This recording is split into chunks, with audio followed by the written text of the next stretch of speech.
Good morning guys, मेरा नाम है पुष्पेंद्र और एक बार मैं फिर से स्वागत करता हूं आपका अपने YouTube channel UP special aspirants में। गाइस, जैसा कि मैंने आपको ऑलरेडी 35 डेज़ का टाइम ऑलरेडी दे दिया था कि आपका एग्ज़ाम अब से 35 दिन के आसपास बाद होने वाला है। तो आई होप कि आप सब लोगों ने उस 35 डेज़ के हिसाब से अपनी प्रिपरेशन टाइम से स्टार्ट की होगी और आज 20 जून को आपकी प्रिपरेशन ऑलमोस्ट कंप्लीट हो चुकी होगी।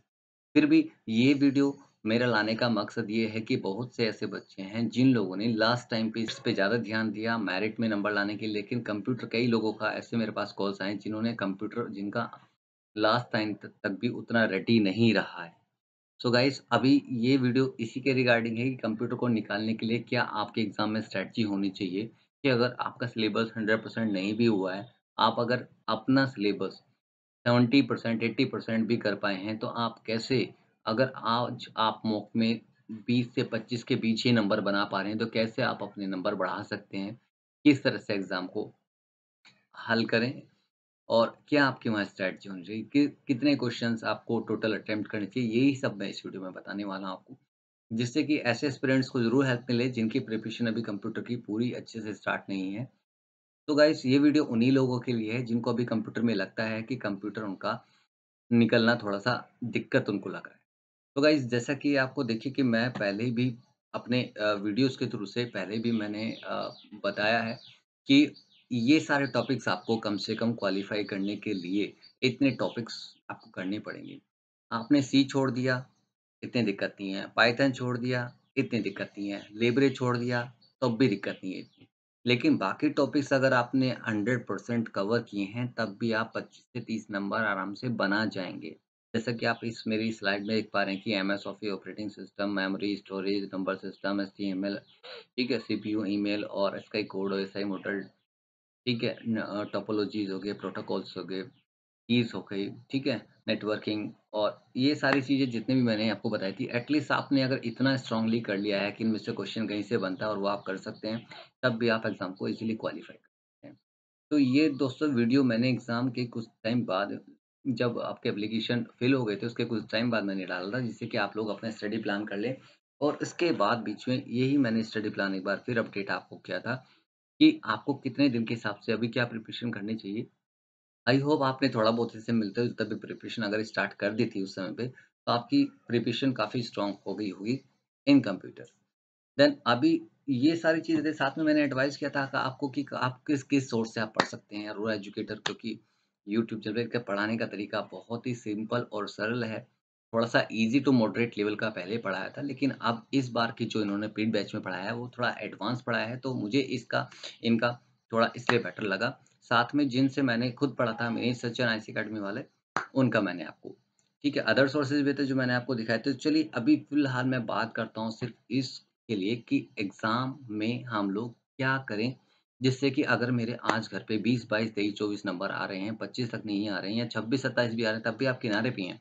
तो एग्ज़ाम हॉल में क्या करें, किस तरह से कंप्यूटर को अटेम्प्ट करें ताकि आप एटलीस्ट 27-28 नंबर नेट स्कोर कर सकें। सो गाइज़, देखिए एग्ज़ाम का पेपर का पैटर्न क्या होता है, क्योंकि मैं 4 बार ये एग्ज़ाम दे चुका हूँ यूपीपीएसएल का और हर बार मेरा निकालने का क्या मेरी स्ट्रैटेजी रहती थी, वो मैं आज से शेयर करना चाह रहा हूँ। हो सकता है आपकी स्ट्रैटेजी डिफरेंट हो और may be better than me, तो हो सकता है मुझसे भी बेटर हो, लेकिन जो मेरी है मैं आपको बता देता हूँ कि मैं किस तरह से क्या करता था और किस तरह से मैं कभी कंप्यूटर में कभी मैं बाहर नहीं हुआ। तो दोस्तों, पेपर का पैटर्न कंप्यूटर का हमेशा इस तरह का रहता है कि आपके 50 में से अराउंड 18 टू 20 क्वेश्चंस ईज़ी आपको मिलेंगे। ईज़ी मीन्स अगर आपने एक मॉडरेट लेवल तक का एग्ज़ाम अगर आपने तैयारी की है, अगर आप बिल्कुल बिगिनर नहीं हैं, थोड़ा-सा आपने अच्छा पढ़ा है अच्छे लेवल का, थोड़ा भी अच्छे लेवल का, एवरेज लेवल का, तब भी आप वो 18 क्वेश्चन जो हैं, 18-20 क्वेश्चन तक हैं, वो ऑलमोस्ट मैं कह रहा हूँ बहुत बच्चे होते हैं जो 70% कैंडिडेट्स हैं, वो इतने नंबर बना लेंगे। ठीक है, 18 क्वेश्चन्स बनाने इतने मुश्किल नहीं होते, इतने क्वेश्चन्स आप कर लेते हैं। तो सबसे पहले आप क्या करें, जब आप अपने कंप्यूटर का एग्ज़ाम स्टार्ट करें, टाइम बाउंड अपने माइंड से बिल्कुल निकाल लें कि मेरे पास कंप्यूटर के लिए सिर्फ़ आधा घंटा है या 1 घंटा है। आपके पास टोटल 3 घंटे हैं। आपका कंप्यूटर क्वालीफ़ाई होना बहुत ज़रूरी है। तो सबसे पहले कंप्यूटर के लिए आप टाइम बाउंड अपने माइंड से निकाल दें। कंप्यूटर को जब आप हल करें, तो नंबर 1 क्वेश्चन से लेके 50 क्वेश्चंस तक आप जाएँ। नंबर 1 क्वेश्चन से लेके 50 क्वेश्चंस तक आप जाएँ और सबसे पहले राउंड में सिर्फ़ उस क्वेश्चन को आप क्लिक करें, उसको आंसर करें जिस पे आप 100% श्योर हो, ठीक है? जिस पे आप 100% श्योर हो। तो ऐसे क्वेश्चन आपको लगभग मिल जाएँगे 18 क्वेश्चन के आस-पास, ठीक है? 17, 18, 19, 20 क्वेश्चन्स तक आपको ऐसे मिल जाएँगे जो आपने कहीं न कहीं ईज़ी पढ़े होंगे और वो कॉन्फिडेंटली आप उसको आंसर कर सकते हैं, ठीक है? मैं मानता हूँ 20 नहीं आप 18 क्वेश्चन कर ठीक है। उसके बाद आप दोबारा फिर रिव्यू करिए अपने उसी 50 क्वेश्चंस को कि फिर आपके ऐसे कौन से क्वेश्चंस और हैं जो 50-50 में आपको लग रहा है। जहाँ आपने पढ़ा ज़रूर है वो क्वेश्चंस के बारे में, लेकिन कहीं न कहीं आपको डाउट है कि इसका आंसर ए और सी में से कोई है या बी और डी में से, जहाँ आप किसी 2 ऑप्शंस में कन्फ्यूज़ हैं। ठीक है? ऐसे क्वेश्चन्स आप लगभग अटेम्प्ट करेंगे क्योंकि अगले 20 क्वेश्चन्स जो होंगे वो मॉडरेट लेवल पहले 20 क्वेश्चन जो आपने अटेम्प्ट कर चुके हैं वो ईज़ी लेवल के थे। देन अगले 20 क्वेश्चन्स ऐसे ढूँढें जो आपको जहाँ आपने वो पढ़े हुए हों कहीं न कहीं, ठीक है? उन 20 क्वेश्चन्स में से जहाँ आपको लगता है 50-50 वाले, उन क्वेश्चन्स को अटेम्प्ट करें। ऐसे क्वेश्चन्स आप करीब 12 से 15 क्वेश्चन्स ऐसे निकाल पाएँगे, जहाँ आपको डाउट वाले, ठीक है? उन क्वेश्चन्स को आप अटेम्प्ट ज़रूर करें। ऐसे करके आप करीब 32 क्वेश्चन्स तक लगभग पहुँच जाएँगे। 30 से 32 क्वेश्चन्स आप अटेम्प्ट कर लें।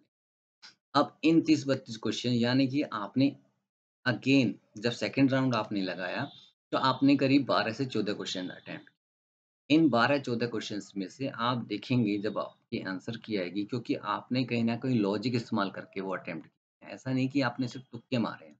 वो अपनी अपनी सेंस से या आपकी आपकी नॉलेज के बेस पे ही वो आप आंसर कर ऐसे आप क्वेश्चंस देखेंगे कि आपने अगर 12 क्वेश्चंस किए तो 12 में से एटलीस्ट 6-7 क्वेश्चन आपके सही हो जाएँ। ठीक है? 6-7 क्वेश्चन्स आपके सही हो जाएँगे तब भी लेकिन के आस-पास फिर नेट आफ्टर नेगेटिव लगभग 22-23 देन आपको फिर एक ज़रूरत है कि अभी आपके नंबर पूरे नहीं हो रहे हैं, देन आपको ज़रूरत है मैं कह रहा हूँ कि कम से कम 6 सही होंगे, लेकिन ज़्यादा भी हो सकते हैं क्योंकि आप वो अपनी नॉलेज बेस पे आंसर कर रहे हैं उसको ना कि कोई तुक्के लगा के। तो 12 में से मैं 50% कम से कम आपको बता रहा हूँ। देन आप करीब यहाँ 23 के आस-पास आप पहुँच जाएँगे नेट स्कोर पे। देन आप जब थर्ड राउंड पे आएँगे तीसरी बार फिर आप रिव्यू करेंगे अपने एग्ज़ाम को। बचे हुए आपके टोटल अब क्वेश्चन्स होंगे लगभग 18 से 20 क्वेश्चन आपके अभी बचे होंगे, जो अभी आपको समझ में नहीं आ रहे। ठीक है? अब इसमें एक तरीका है कि आप एलिमिनेट करके कुछ क्वेश्चन्स को ऑप्शन से एलिमिनेट करके कुछ क्वेश्चन्स को और निकालें। करीब आप 8 से 10 क्वेश्चंस और अटेम्प्ट करें, किसी ना किसी सेंस के साथ, लॉजिक के साथ या ऑप्शंस को एलिमिनेट करते हुए। तो इस तरह से करके करीब आपको टोटल नंबर ऑफ अटेम्प्ट्स करने हैं 38 के आसपास। अगर आपको कॉन्फिडेंट है कि जितना आपने किए हैं उतने बहुत सही हैं क्वेश्चंस बहुत ज़्यादा सही आपने ही किए हैं, तो आपको ज़रूरत नहीं है 35-36 से ऊपर क्वेश्चंस करने। लेकिन इससे आप कम भी मत कीजिएगा, मेरा ये एडवाइस है। देन अगर आपको लग रहा है कि नहीं मैंने जो 20 के बाद 12 अटेम्प्ट किए हैं उसमें से तो गारंटी नहीं है कि मेरे 6 से ज़्यादा सही होंगे। देन आप अगेन एक बार थर्ड बार रिव्यू कीजिए और रिव्यू करने के बाद अगेन आप क्वेश्चंस 8 से 10 क्वेश्चन और अटेम्प्ट करें। एलिमिनेट करते हुए ऑप्शंस को या कहीं न कहीं उन क्वेश्चंस को लिंक एक ये तरीका है कि आपने 30 क्वेश्चंस के बाद अपनी सेंस से, अपनी नॉलेज से किया या फिर एक तरीका और है क्योंकि अभी आपको 3 से 4 नंबर और बनाने और इसके लिए आपको एटलीस्ट 38-40 क्वेश्चन तो आपको करने पड़ेंगे, किसी ना किसी तरह। तो फर्स्ट राउंड में आपने एग्ज़ैक्टली 18 नंबर गेन किए, सेकंड राउंड में आपने 12 क्वेश्चंस किए, 12 में से 6 आपका नेट स्कोर रहा, 18 और 6 24 नंबर, देन आपने 7, 8, 10 क्वेश्चन और करने। 7-8 क्वेश्चन अगर आप करते हैं, अगर उसमें आपके 3-4 भी सही हो जाते हैं, तब भी आपका 26-27 नंबर तक आपका पहुँच जाएगा। तो दोस्तों ये मेरी स्ट्रैटेजी रहती थी कंप्यूटर एग्ज़ाम को क्वालीफ़ाई करने की। आप अगर इसको फ़ॉलो करना चाहें, बहुत सही ट्रिक मुझे लगती है, इस वज़ह से मेरा एग्ज़ाम हमेशा क्लियर हो। तो यही स्ट्रैटेजी है, जिसको आप फ़ॉलो कर सकते हैं। दोस्तों इसके अलावा आप ये ट्रिक उन लोगों के लिए है जिनकी स्ट्रैटेजी या पेपर का पैटर्न देख के अगर आपको लगता है कि आप इतने क्वेश्चन कर पा रहे हैं, पेपर का लेवल एक मॉडरेट लेवल का है, उस हिसाब से, ठीक है? जिस तरह के एग्ज़ाम्स मैं देते आया हूँ, यूपीपीएसएल एग्ज़ाम्स में जिस तरह का पैटर्न फ़ॉलो करता है, उस बिहाफ़ पे मैं आपको बता रहा हूँ। तो इस तरह से आप करके अपने एग्ज़ाम को क्वालीफ़ाई कर सकते हैं। और ये बिल्कुल सटीक और सही स्ट्रैटेजी है कि फर्स्ट राउंड में आप 18-20 क्वेश्चन बनाएँ, जो आपको 100% पता हो। 18 नहीं आप बना सकते हैं, आप 16 बनाइए। देन अगेन अगेन आप दूसरे राउंड में फिर अगेन आप 10 से 12 क्वेश्चन और अटेम्प्ट कीजिए जो 50-50 वाले आपको लगते हैं और वो आपको मिल जाएँगे। क्योंकि नेक्स्ट 20 क्वेश्चन्स जो होंगे वो आपको मॉडरेट लेवल के होंगे। ईज़ी आपने पहले ही कर चुके, देन आपके मॉडरेट लेवल के क्वेश्चन्स होंगे 20, उस 20 में से आप कम से कम 10-12 क्वेश्चन आराम से बना लेंगे, 50-50 करते हुए। देन अगेन 8-10 क्वेश्चन्स आपको ऐसे मिलेंगे जहाँ आपको 3 ऑप्शंस में डाउट है। आपको एक तो एलिमेंट आप कर पा रहे हैं, लेकिन फिर उसमें 50-50 में नहीं, आपको 3 के अंदर डाउट है कि आंसर मुझे मैंने पढ़ा तो है, लेकिन इसमें से क्या हो सकता है? तो वहाँ भी आप क्वेश्चन्स लगाइए। वो 8 क्वेश्चन्स आप ज़रूर आगे कीजिए। उसके बाद उस 8 में से भी आपके क्वेश्चन्स का चांसेस है कि 4-5 क्वेश्चन्स आपके लग जाएँगे और 4-5 करने के बाद अगर आपके 4 गलत हुए और 5 सही हुए या 4 गलत हुए, तब भी आपके 3 नंबर यहाँ बन जाते हैं। तो इस तरह से दोस्तों मेरा हर बार एग्ज़ाम निकलता था कि थोड़ा-सा रिस्क लेते हुए नंबर ऑफ क्वेश्चन्स को अटेम्प्ट को ज़्यादा बढ़ाना पड़ेगा। कभी ऐसी गलती बिल्कुल ना करें कि आपने सोचा है कि 25 क्वेश्चन्स आपके बिल्कुल ठीक हो गए, अब मैं आगे ना करूँ। क्योंकि 100% एक्यूरेसी के साथ करना बड़ा ही मुश्किल है। ऐसा पहले के एग्ज़ाम्स में देखा है मैंने कई लोगों के साथ कि उन्होंने 26 या 27 क्वेश्चन ही करके आए और उनके 25 क्वेश्चन ही सही हुए और 2 गलत होने की वज़ह से उनका 24.5 रह गया। तो इस तरह के किनारे पे बिल्कुल ना रहें, तो कम से कम आप 32 कम से कम 32-35 करें, लेकिन मेरा जो आइडियल सजेशन है वो है 38 क्वेश्चन्स कि आप 37 टू 38 क्वेश्चन्स करें, कि आपका स्कोर 25 नहीं एटलीस्ट 27-28 बैठे, कि कहीं न कहीं अगर नॉर्मलाइज़ेशन होता है और आप अगर नेट स्कोर आंसर की के बेसिस पे 26 बना पा रहे हैं, तो ऐसा ना हो कि कल को नॉर्मलाइज़ेशन होने पे कहीं आपका 1-2 नंबर कम हो जाए और फिर आप उस रेस से बाहर हो। तो एटलीस्ट आप कोशिश करें कि 27-28 नंबर तो आप कम से कम बनाएँ, कि अगर नॉर्मलाइज़ेशन का कोई फ़र्क पड़े, तो वो आपके नंबर से पे इतना ना पड़े कि आप 25 से नीचे पहुँच जाएँ। तो ये स्ट्रैटेजी दोस्तों आपकी होनी चाहिए एग्ज़ाम में कि आप पूरा सफिशिएंट टाइम कंप्यूटर को दें। कंप्यूटर एग्ज़ाम निकालना बहुत ज़रूरी है, अगर आपका नहीं निकला तो बाकी आपका बचा हुआ जो एग्ज़ाम है वो कितने ही आप अच्छा कर लें वो आपका वेस्ट है। वहाँ आप 90 की जगह 95 भी लाएँगे तब भी आपका चल सकता है। लेकिन यहाँ आपका 24 से 25 से 24.5 भी आया तो बिल्कुल नहीं।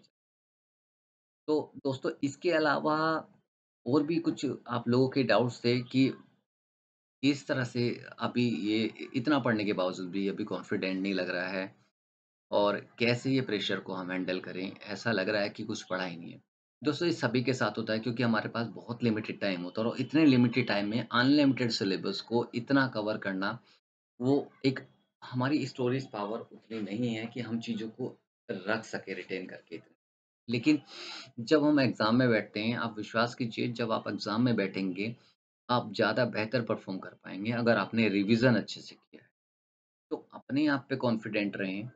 आप आपने पिछले 6 महीने से जो पढ़ाई की है, 6 महीने से जितना आपने तैयारी को समय दिया है, हो सकता है वो आपने इससे पहले किसी एग्ज़ाम को ना दिया हो।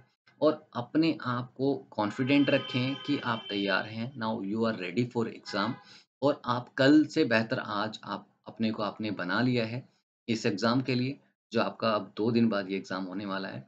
और हाँ, अगर कोई भी आप में से कोई मॉक टेस्ट दे रहा है, तो अब आजकल में कोई भी मॉक ना लगाएँ, बिल्कुल भी ना लगाएँ क्योंकि अगर मॉक में कहीं नंबर अगर कम आते हैं, तो वो आपको डिमोटिवेट कर देते हैं। और इससे बेहतर है आप जो जितना आप कर चुके हैं, आप उसका रिवीज़न करें और अपने आप को पूरा कॉन्फिडेंट रखें।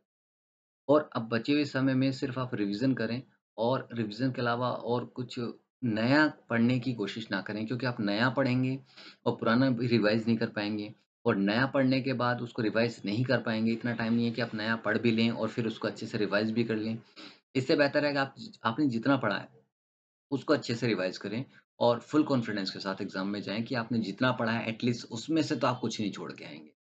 अपने भले ही अपने सिलेबस का आपने भले ही आपने 70% ही कवर किया, लेकिन वो 70% आपका इतना अच्छा है कि उसमें से कहीं क्वेश्चन आएगा तो आप उसको छोड़ के ठीक है? और दोस्तों ऐसा होता है अमूमन मेरे साथ भी ऐसे होता था कि जब हम सेंटर पे जाते हैं, हम देखते हैं कि यार इतनी भीड़ है, हज़ारों लोग परीक्षा दे रहे हैं, तो लोग इतना तैयार होके आ रहे हैं कि यार लोग इतनी तैयारी करके आए हैं, तो मेरा ही कैसे होगा? इतनी कम वैकेंसी में लाखों की तादाद में अ, बेरोज़गारी है, तो मैं ही क्यों? मेरा क्या स्पेशल है कि मेरा ही क्या सिलेक्शन हो?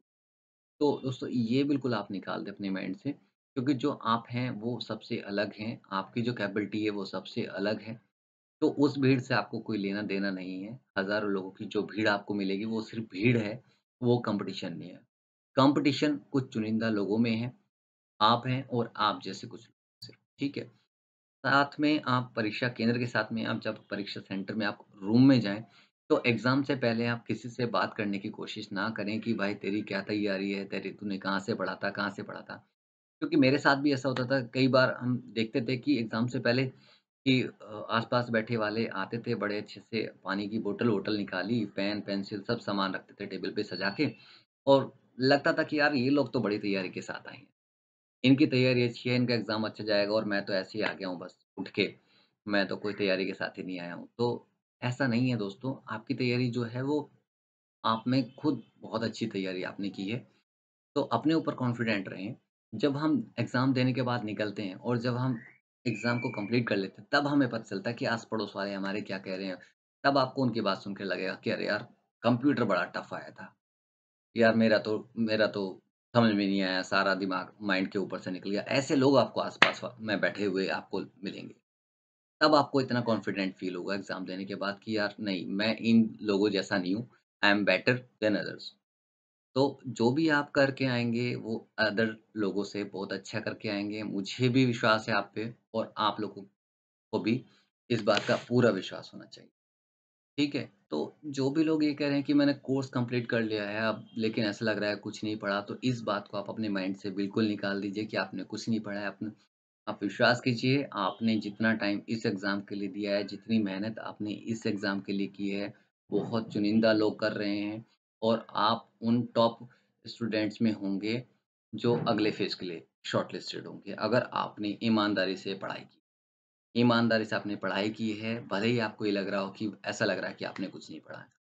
तो एग्ज़ाम देने से पहले दोस्तों आप अपने माइंड में बहुत पॉज़िटिव चीज़ें रखें, आज से ही मैं कह रहा हूँ अगले 2-3 दिन आप अपनी पॉज़िटिव चीज़ें रखें, जो आपने सोचा हुआ है कि मेरे को ये गवर्नमेंट जॉब लगने के बाद मेरी क्या सोसाइटी में सोशल वैल्यू क्या होगी? मेरे मदर-फ़ादर मेरे माता-पिता का नाम रोशन होगा, मैं अपने माता-पिता के लिए करना चाहता हूँ और एग्ज़ाम में जाने से पहले अपने माता-पिता से आशीर्वाद लें और उनके आशीर्वाद पर ज़रूर भरोसा रखें क्योंकि आपके माता-पिता से ज़्यादा आपको सफल देखना कोई नहीं चाहता। आपके माता-पिता का आशीर्वाद हमेशा आपके साथ रहेगा और आई विश कि आप ज़रूर सफल होंगे। तो दोस्तों इन्हीं विशेज़ के साथ में ये वीडियो यहाँ पे मैं एंड करता हूँ and best of luck to all UPPCL assistant aspirants उन सभी लोगों को मेरी शुभकामनाएँ हैं ना। आई होप कि आप सब लोग बहुत ही अच्छा करके आएँगे और इस एग्ज़ाम के बाद आप रिप्लाई भी देंगे ग्रुप पे कि आप लोगों का एग्ज़ाम कैसा हुआ। और जैसे ही आंसर की आएगी आई होप कि आपका स्कोर बहुत अच्छा बने दोनों ही पार्ट में। और इसके अलावा अगर आपको कोई भी और हेल्प चाहिए तो आप मुझे कॉल भी कर सकते हैं एग्ज़ाम से पहले अभी भी आपके पास टाइम है। सो गाइज़ इस वीडियो में इतना ही।